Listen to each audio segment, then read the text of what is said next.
Hello and welcome to Gaming Friday. It's Off the Shelf Reviews and we are playing Gears of War 4. I'm Gary. And I'm Infectious Geoff. And we have a special guest today. Hiya, I'm Adrian. And we're taking a look at Gears of War 4, which has just recently come out, 2016, and it's the 5th game in the series.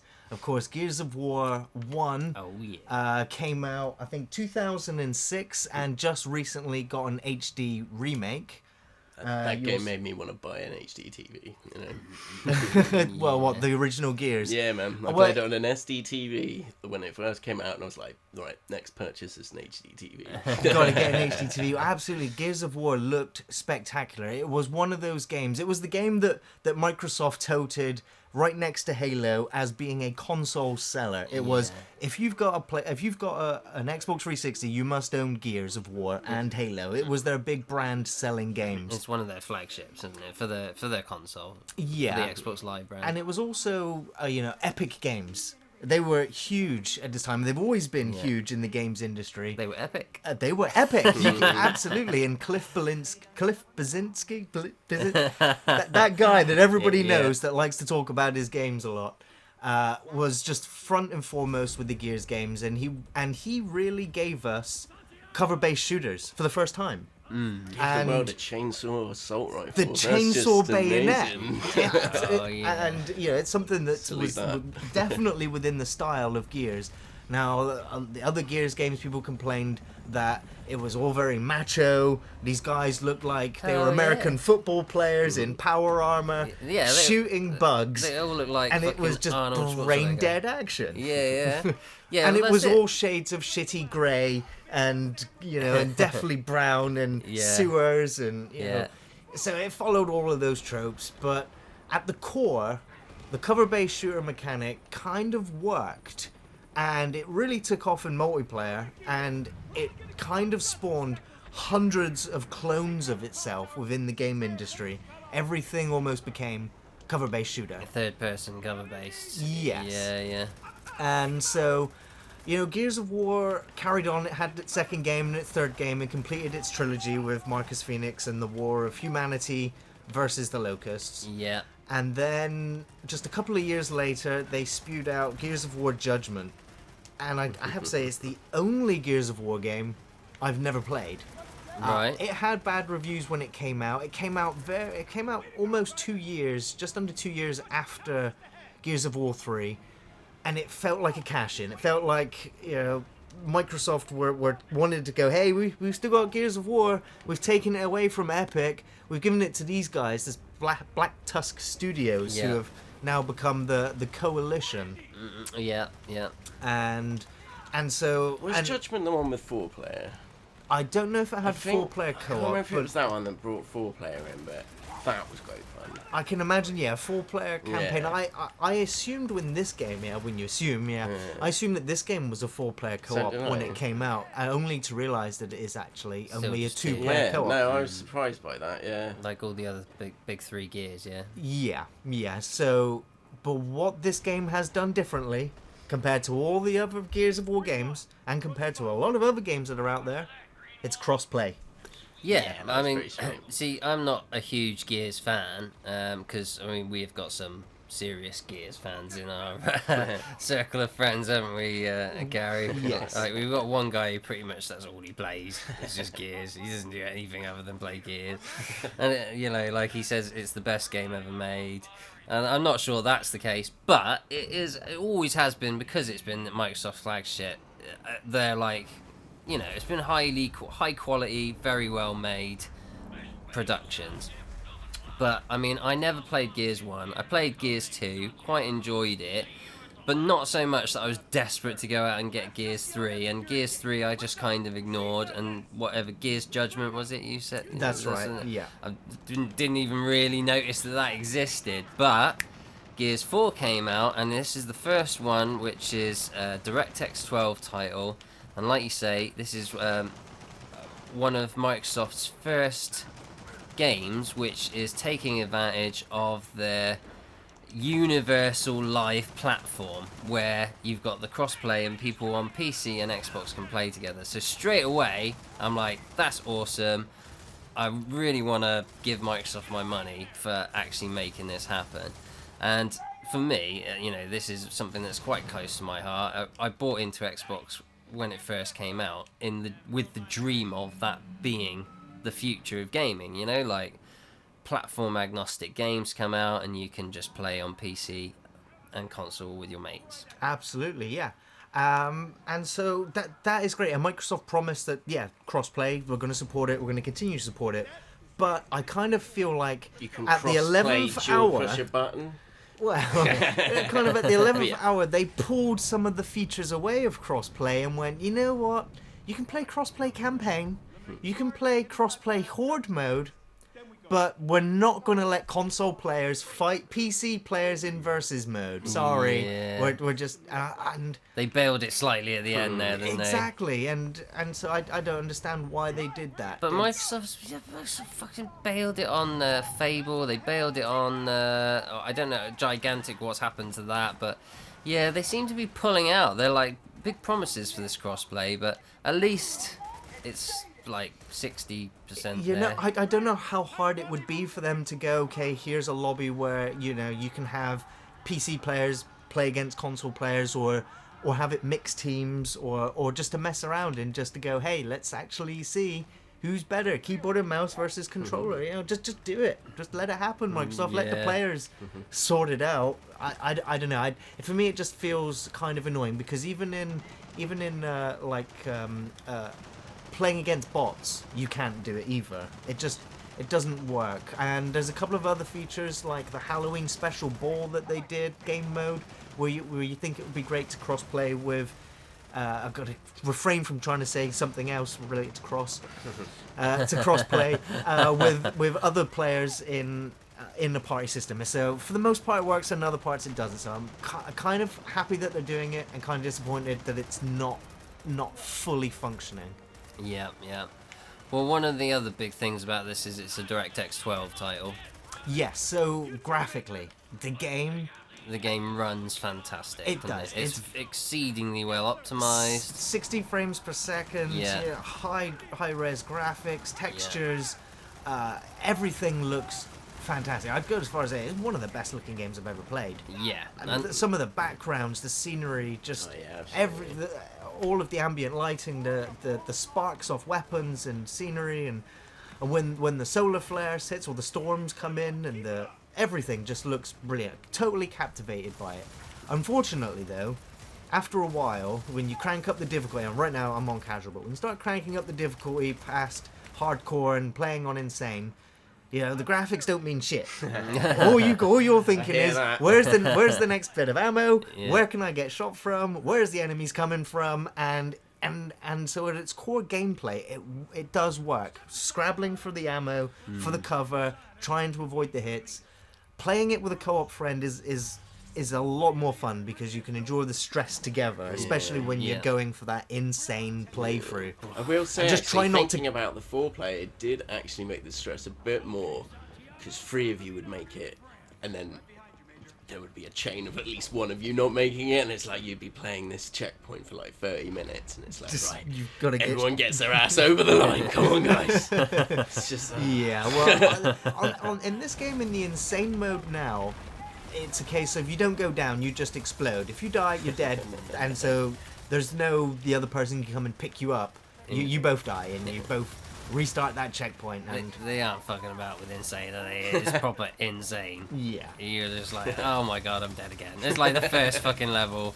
Oh, I'm dead. Oh, I'm dead again. And it's punishing. You just, you like cover like 2, but bam, bam, bam. Oh, I'm dead. So I've just recently completed the game, and I do want to talk about the game because why do people buy Gears of War? Why would they want to buy Gears of War? This game is almost a soft reboot of the franchise. Yeah, because it's a jump forward in time, isn't it? It's 25 years later. You're sort of playing Marcus's son. Well, right now this is a flashback. This is 2 years before the E-Day, Emergence Day, which is actually happens before Gears of War 1 even occurs. Yeah. They set the scene with a nice little flashback, and then you jump forward and you're playing Marcus's son and his group of like bum chums, basically. Like, there are a bunch of COG members that have gone AWOL, if you will. They've abandoned the COG's way of life and decided they're a bit renegade. They want to live outside the walls that they've erected after the war. Yeah. So this brings me to the story of the game, because if you're looking to buy Gears of War for the story, I'm going to say now, don't. The story is very disappointing. Really? Very disappointing. Spoiler alert, sequel alert. Okay. Exactly. That Microsoft and Halo me, 5 did that as well. It's like, come on. It's like it's not. There's no ending. It just kind of goes. Okay, well the writers kind of churned this out in 20 minutes. They farted it out. Yeah. And it's like, yeah, we know we're gonna make Gears of War 5, 6, 7. 8. Who you kidding? Well, you're gonna see Gears of War 32 down the line. You know, they're not. You know, by the Gears of War 9, they'll blow the planet up. They're like, we're gonna blow the planet and go somewhere else. Fuck this planet. I mean, look at the state of it. So how long does it this take? planet is cursed. How long does it take you to get through the campaign? Getting through the campaign on a getting through the campaign on a normal difficulty did take me a long time. There's 5 acts. The middle acts are a lot longer than the first and latter ones. There are some very good set pieces. Yeah. In terms of the location, the ambience of what's going on, but the characters make me laugh. Like they joke. They're very cheesy, and you're like, I can't get invested in this drama. This very simple drama. It was very made for TV. It's very made for TV dialogue, and so I was like, this is brain dead dribble. Like these characters are cartoons. And yet the situation is so dire and so complicated. But they're having a wacky time. But they're having a goofy time, and they're joking about who goes first into the darkness. You just Botox pistoled ahead to explode like a ripe watermelon, but you're having a wacky time. Yeah, so, tonally, but the other Gears games were kind of like that. So the main gist of the story is a case of... Because I mean, it was said more gruffly, though. A lot of people got right emotional about certain points of the old Gears. Yes, I mean... They were like, oh, when the so-and-so's whole characters... sad world, mad world. Yeah. Yeah. When so-and-so characters... die, heroic sacrifices. Special friend died, and when he died himself, and blah, blah, blah. Spoilers. But do you know what I mean? Like people got invested in those characters, but do you really get invested? Because I haven't done the campaign. Not yet. I'm just a whore for Horde. But do you get... is the cheesiness takes you away, stops you getting invested in these new characters? Well, by the time that happened, it was the third game, and you'd had enough time to build the rapport between those characters. Yeah. So when it happened, it was kind of like, you watch these 4 characters go through 3 games, and the shit that they get into, and none of them are dead, and you're like, come on. Come on. The Duke boys gonna get out of this one. So that you have to kill off a character occasionally just to raise the stakes. So at the same time, I knew it was coming. They handled it very well. Yeah. It was very dramatic. The music worked. The slow-mo. It was nice. So and in this game they try and reenact some of that drama of characters that get taken away. Yeah. And you're like... when I started playing this, I'd forgotten he died. And I was like, where's he? And then it's basically, dawned on me. I was like, oh, yeah. So, there's no real spoilers for the game, but I was disappointed. Now, that's not to say I did not have a lot of fun playing it. I did enjoy the set pieces. Like I said, the locations... And what was happening, and me trying to guess what was going on, was great. The characters sort of have guesses as to what's going on, but there's no one that comes in and goes, okay, this is what's happening. I'm guessing for most people. It's more spoilers, but you're fighting what looks like the Locust from the previous 3 games. Yeah. But they're not the Locust, despite they are being the Locust. I still wasn't clear on it after completing it myself, to be fair. So they are called Swarm, the Swarm. So they? in this game, you fight the Cog and you fight the Swarm. And robots. Well, the Cog are the robots. Yeah. Do you get the feeling that was a bit lazy? They're like, well, we could redesign a whole new enemy type, but it was we'll cool just... to fight something different. I thought it reminded me of like Vanquish and Binary Domain. Did you play with those? I played Vanquish, yes, yeah. Yeah, Vanquish was great fun. Like this plus lots of jetpack sliding was around awesome, and jetpacking and giant robots, yeah. And Binary Domain was quite good as well because it was, fighting waves of robots and stuff. But it like when you hit them, it felt brutal. You felt could the see, impact. Like, they were like, The sound effects were meaty. Yeah.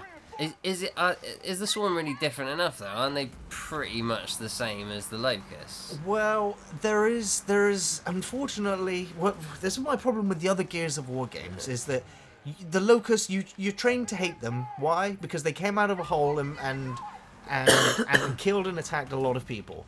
And so we sort of Hammer of Dawned them back underground, and then they came back up, and the war throughout the games, the Locusts, we hate them because they kill people. But then the Locusts speak, they talk. Yeah. So there's never a point in any of the Gears games where you just go, hey, hold fire. Like, what do you want?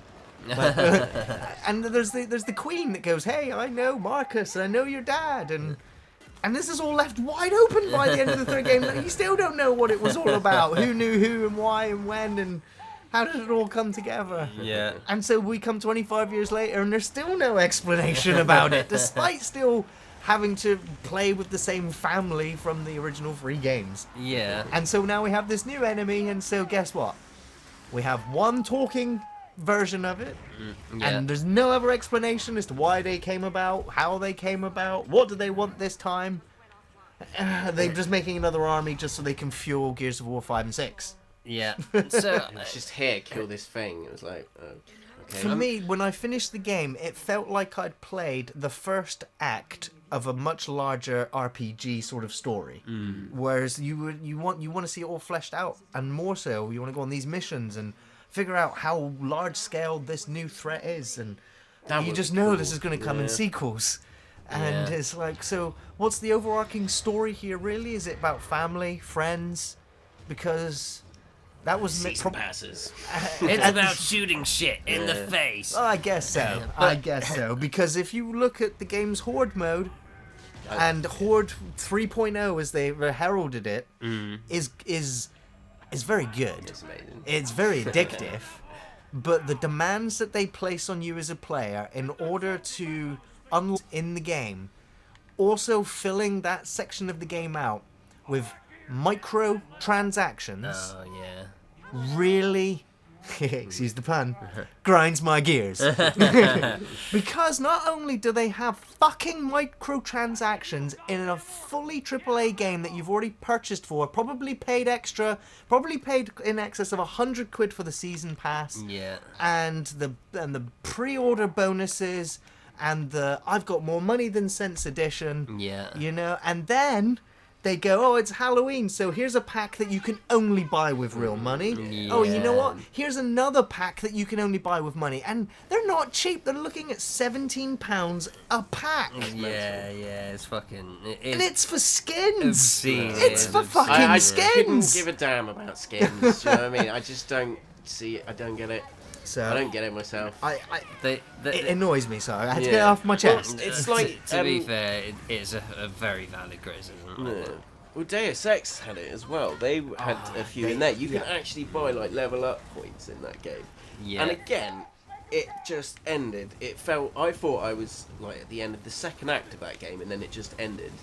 And this is very similar. It's like, there was a lot of it, and it was great. It's very polished, shooting, but it's very but it's polished, unfinished. Well, story-wise. It felt a bit like same again with Halo 5. Again, it was like not quite the full story. Wait for the next one. It's sequelitis. Yeah, I'm gonna buy it anyway. Just tell me a self-contained story. Or I was done with Gears after 3. I didn't play Judgment. I sniffed the HD remake and went, no, I'm not doing it. It'd be great, like an anthology sort of game where you're you follow different units at different like I said, like under siege or something. Then as they die or get destroyed, you move on. Or... just like the set pieces that are at the beginning of this game that showcase the different points in the war, the different turning points where we won, where we lost, how certain things happened, and of course Gears of War has a massive extended universe. There's a comic book continuation. There's 5 novels in the story which cover so many aspects of it, which when you play the game and Marcus mentions that, you know, I've been here before and things happened, and you're like, well, was that in one of the other Gears games? Was that in one of the books? I don't know that. Where can I find out about that?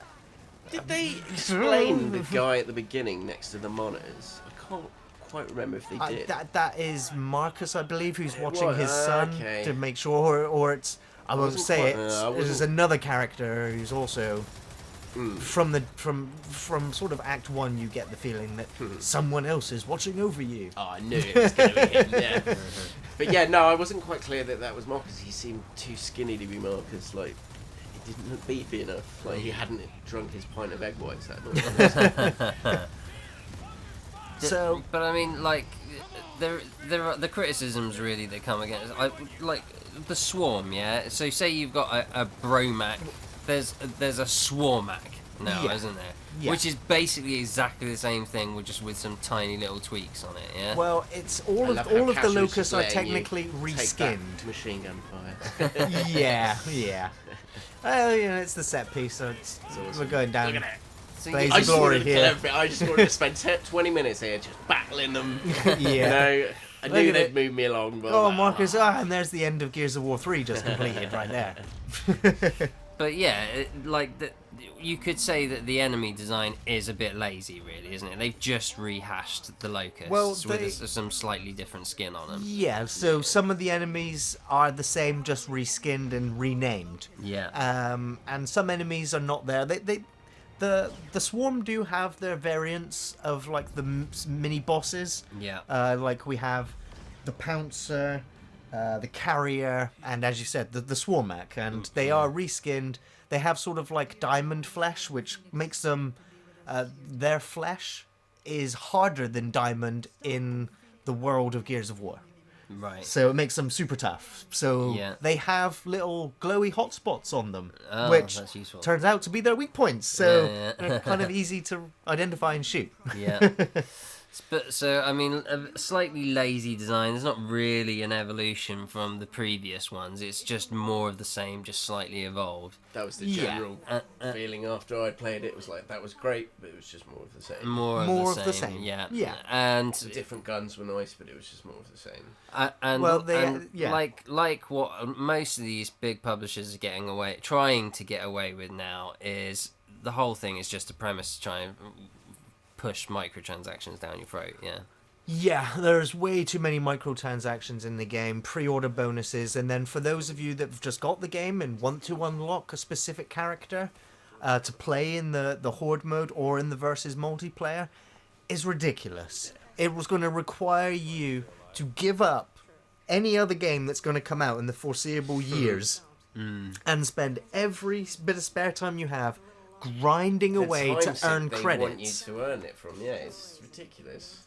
Well, I ain't got time for that. To be fair, the other Gears of War games, 1 through 3, have all had a seriously achievement, which is kind of a seriously, you have no life if you have this achievement, because it requires you to have no life. Because it requires you to get every medal, every ribbon, do every difficulty, collect every collectible, yada yada yada, you know.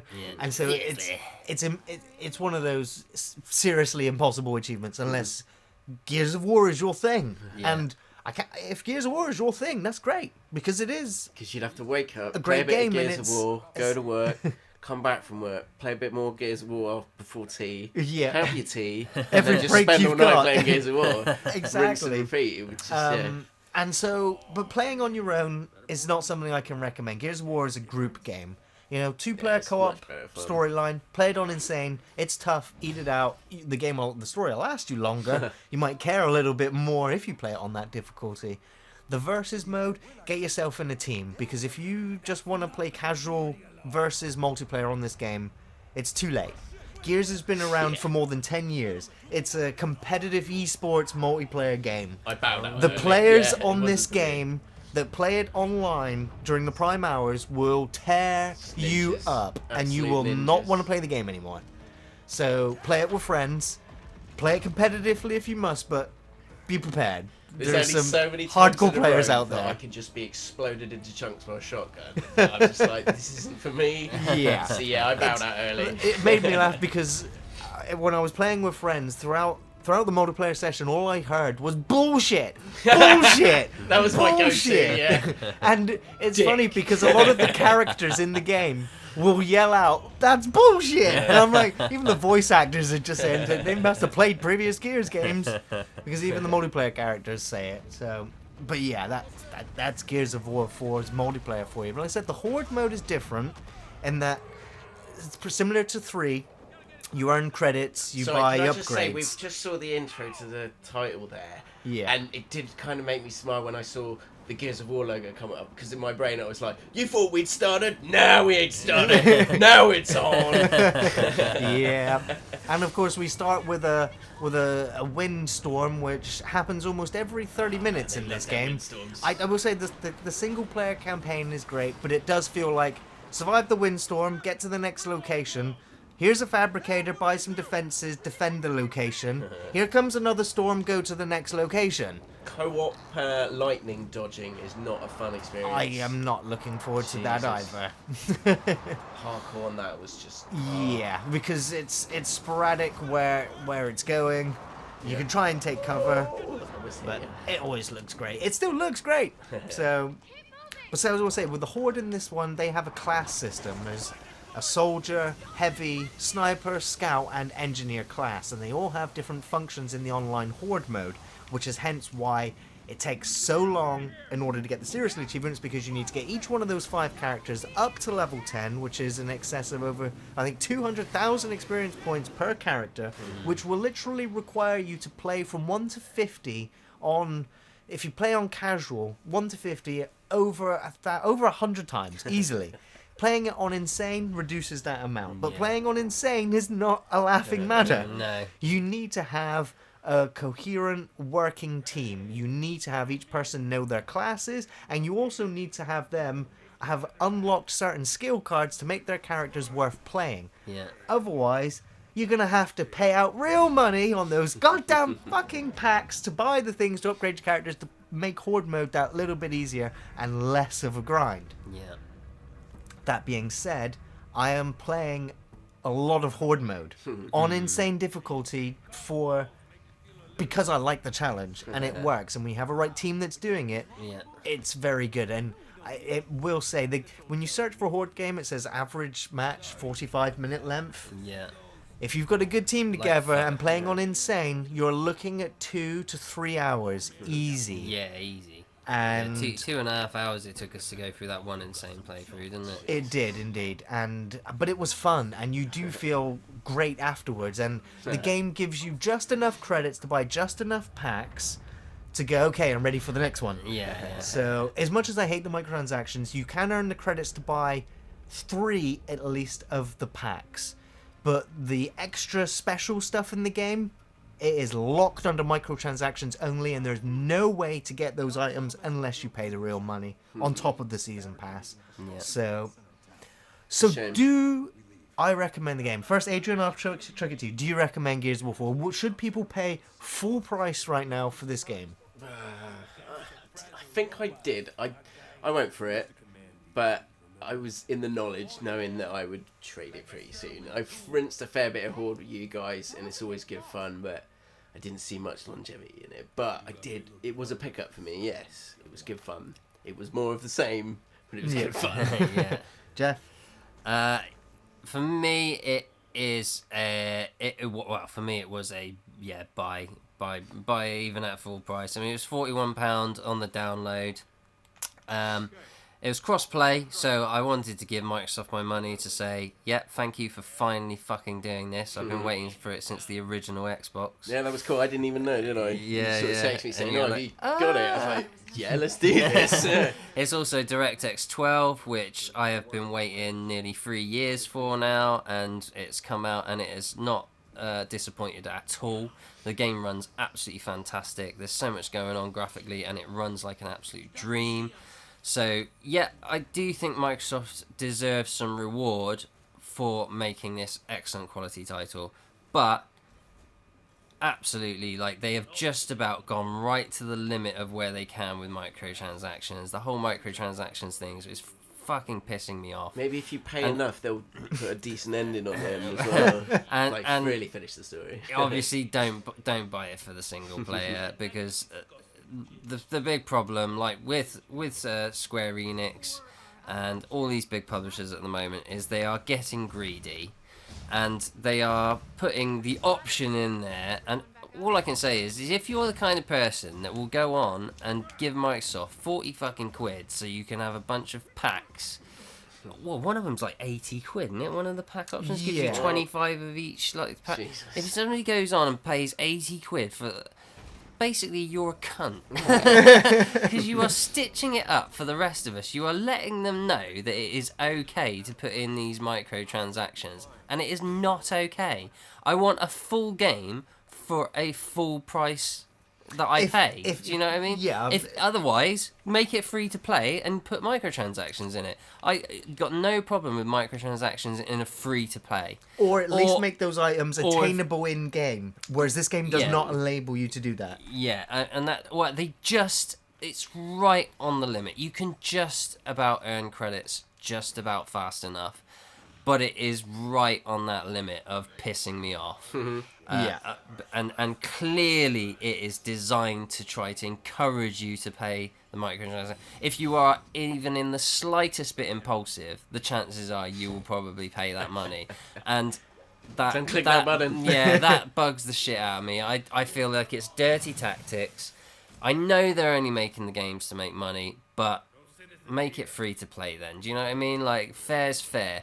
And when there's other games out there that you can get so many, like Warframe, for instance. This has taken quite a bit from Warframe, but you can go into Warframe and get hundreds and hundreds of hours out of Warframe for nothing to start off with. And then when I have given Warframe some money because I thought this is a hell of a lot of game. You're getting a lot more game for your money, basically. So yeah, they are cutting as close as they can on the value. Do I recommend it? Yes. But do I recommend the microtransactions? No!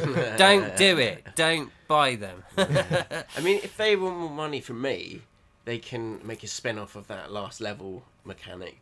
Have you spoken about that yet? I haven't spoken about the last level. I'm not going to, other than if you're familiar with other Gears games. In a way, but the last level in all Gears games is very similar. If they did a spin-off of, I'll just say that scale with, like I say, an anthology. If there was more of that in an anthology game with other stuff mixed in, it would.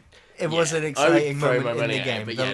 One of the last levels is a great level. Some very good set pieces. I could see some people maybe not being annoyed, wanting to finish the game how you've gone through all the way without giving away too much. But yeah, I enjoyed it.